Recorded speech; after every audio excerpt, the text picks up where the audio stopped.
हमारा पहला एक वर्ड है एक्सेप्टेंस। इसका मतलब होता है कि जैसे कोई भी काम है या फिर कोई भी सिचुएशन है, कोई भी बात है, उसको अपने मन से मानने की क्रिया को, उसको अपने मन से स्वीकार करने की क्रिया को या फिर उसकी स्वीकृति को आप एक्सेप्टेंस बोल सकते हो। There has been a growing acceptance of digital payments in India driven by government initiatives and the increasing convenience offered by these platforms. मतलब ये जो सेंटेंस है वो डिजिटल पेमेंट्स को भारत के अंदर स्वीकार करने को दिखाता है या फिर उसकी स्वीकृति को दिखाता है। मतलब ये जो सारे प्लेटफॉर्म्स हैं जो कि डिजिटल पेमेंट्स को प्रोवाइड करवाते हैं, इन प्लेटफॉर्म्स के द्वारा दी जाने वाली या फिर जो भी सुविधाएं दी जाती हैं वो बहुत ज्यादा बढ़ रही है भारत के अंदर, और इसी की वजह से भारत के अंदर जो भी इसकी एक्सेप्टेंस है या फिर जो भी इसकी स्वीकार्यता है वो बहुत ज्यादा बढ़ती हुई नजर आ रही है। टर्बुलेंस मतलब एक ऐसी स्थिति है जो कि बहुत ज्यादा कंफ्यूजन वाली स्थिति को पैदा कर देने वाली है, या फिर एक ऐसी सिचुएशन है जो कि बहुत ज्यादा अशांति पैदा कर देने वाली है। जैसे उसके जो इमोशंस थे वो बहुत ज्यादा टर्बुलेंस वाली स्थिति में थे, मतलब एक ऐसी स्थिति में थे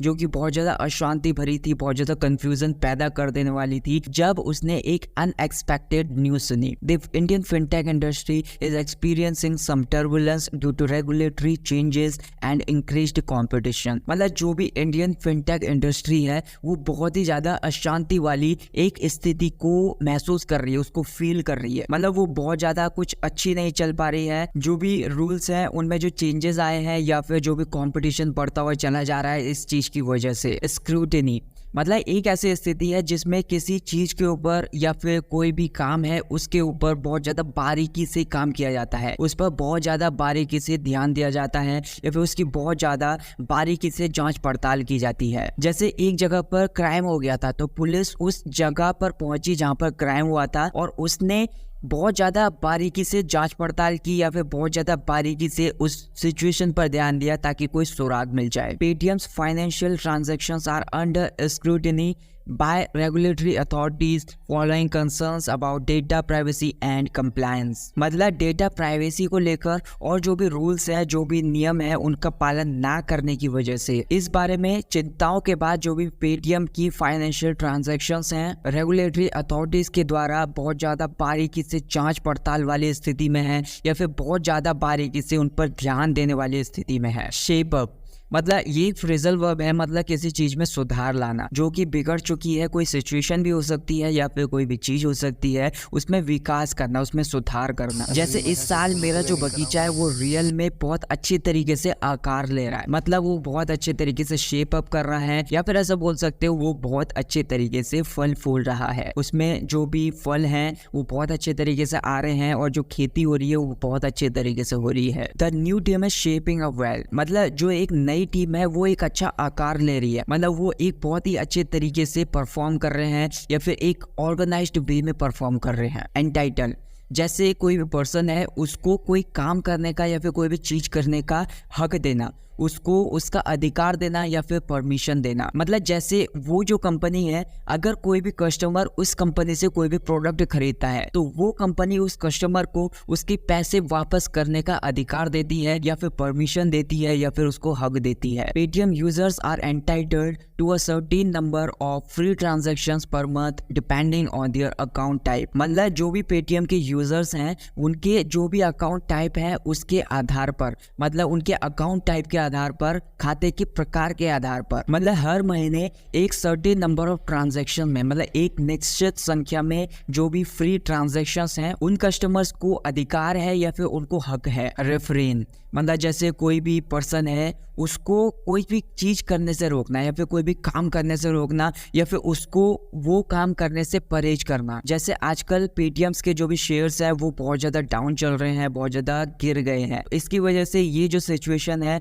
वो जो पेटीएम के यूजर्स हैं या फिर जो भी शेयर होल्डर्स हैं उनको पेटीएम के जो भी शेयर्स हैं वो खरीदने में रोक रही है। Investors are advised to refrain from making impulsive decision based on short term market fluctuations. मतलब पेटीएम के फाइनेंशियल रिजल्ट की वजह से पेटीएम के जो शेयर प्राइसेस हैं उनमें जो गिरावट है या फिर उनमें जो फॉल है वो एक शॉर्ट टर्म है। इस शॉर्ट टर्म मार्केट में उतार चढ़ाव के आधार पर एक इम्पल्सिव डिसीजन लेने से बचें या फिर एक जोश में आकर जो भी निर्णय लिया जाता है वो निर्णय लेने से बचें। नेवरदलेस एक कंजक्शन है, मतलब कोई भी चीज है उसके होने के बावजूद भी या फिर भले ही, इन सेंसेस में इसका यूज किया जाता है। मतलब ये कंजक्शन है तो मतलब ये दो सेंटेंसेस को आपस में जोड़ने का काम करती है।